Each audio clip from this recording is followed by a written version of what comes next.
don't like posting a bunch of political shit.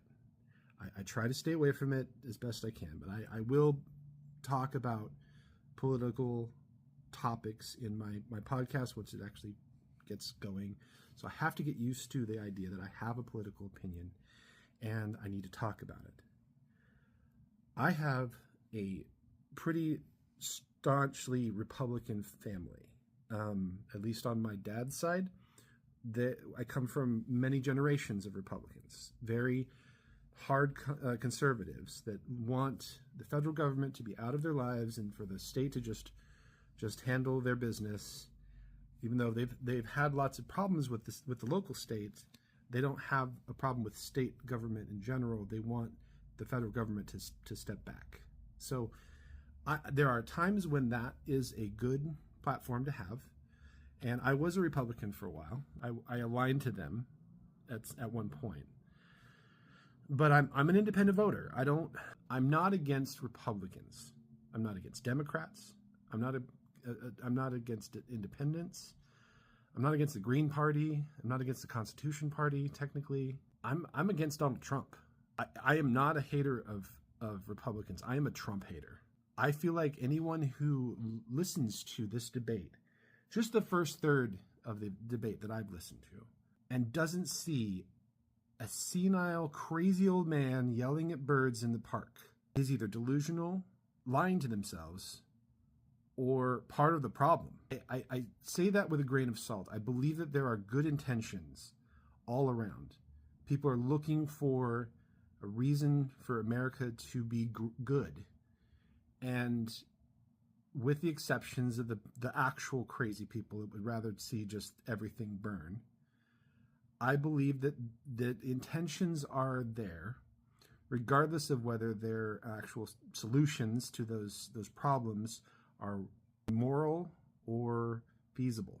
If Donald Trump was elected, we would see more of the same crazy bullshit. And I'm sitting here as a middle class, middle-aged white guy with not a lot to worry about in my current life. I'm here in a hotel room in Bellevue trying to learn licensing because I have this great career that I've been able to build up over the last 10 years. But I wasn't always in this career. I was homeless at one point. I was living in a garage with 4 kids, one that was a newborn. And I was paying child support while unemployed. I was doing everything I could as a father and as a human being to make life work. And people are doing that everywhere. All walks of life, all political sides are doing this. Donald Trump has nothing to offer us, let alone coherent thought. I worry about the fact checkers trying to figure out what the hell he just said in the first third of the debate. And now I'm going to go back to the rest of the debate, and maybe I'd post a little bit more about what I've heard and the frustrations, but I am so exhausted so far. I don't know that I have it in me to continue to talk about this, but watching this debate is so frustrating. I don't feel that Kamala Harris has a perfect record. I think that there's lots that she needs to be honest about in terms of her ability to be flexible, as opposed to trying to say that, her values have never changed. I don't think that that's the case. I think that her values have changed over time. But I think that if she was honest and to say that political leaders have to change their minds sometimes and that it's okay, I think it would work even better. I could say 8 years ago that I wouldn't be voting for Trump because I didn't. And I didn't vote for Hillary Clinton. But I don't see how Donald Trump represents America. He doesn't represent me. He doesn't represent my wife. He doesn't represent my dad, who is a Republican. My dad is actually pretty moderate when it comes to actual decision making, as much as he talks up a conservative game. And he pissed off my mom, who was not completely conservative. Donald Trump doesn't represent his kind of Republican.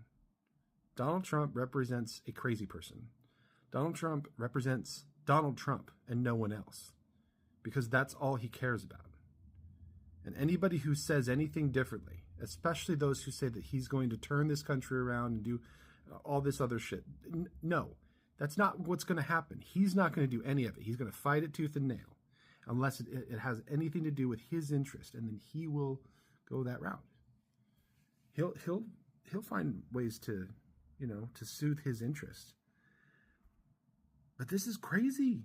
This is crazy that there's somebody like this on the Republican ticket that is getting actual support from people. The people are calling him basically the Messiah. He speaks crazy, so crazy people come out and support him. I don't know what to do. I don't know if I should do something. I shouldn't do anything. I should let the people vote, and that's what's going to decide this election. That's how that works. For better or for worse, if the crazies get the vote and he comes back into power, we just have to deal with it. We get to see what happens when the Mad King comes back onto the throne and takes us where he's going to take us. There's been millennia of stories of the fool king, and this is just another one of them. I did it. I watched the whole thing. I watched the whole debate. Kamala Harris and Donald Trump debated tonight. I listened to the closing statements of the debate because I wanted to see how this was going to wrap up. I get that, like, there were claims on both sides that weren't completely factual. I did see some of the fact checking as I went. I was watching the debate while I was looking at fact checking because I wanted to kind of get a spoiler. And I looked at both, Fox News, I looked at ABC, I looked at Axios, I looked at several different sources. I didn't want to just have one source because that's not how I look at things. I don't like just getting one side of the story. I don't know how better to explain the closing statements of the presidential debate of 2024 than a very decent closing from Kamala Harris and an angry landlord at your door complaining about how you keep complaining about the repairs that haven't been made. If you've ever seen the stereotypical New York landlord that's telling you to just get a life and telling you all about the drama that's happening in your apartment, and that's the reason why, they just need to take your word for how they're going to fix the plumbing. That is literally what that was. I don't know what to say. If that is not a clear difference in choices between those two parties, and I want everyone to look at the third parties, make an informed decision about everybody on the ticket. These two are not the only ones on the ticket. Please look at all the third parties.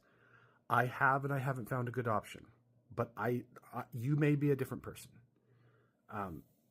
I just don't know how you can look at that performance and claim that guy is sane. I don't know how you explain that. I don't know how you can explain I have ADHD. I have ADHD. I have all my kids have ADHD. All of them. Every single one of them. My dad has ADHD. We are all over the place. And I can keep my thoughts a little bit clearer than he can. That's a concern. It's scary.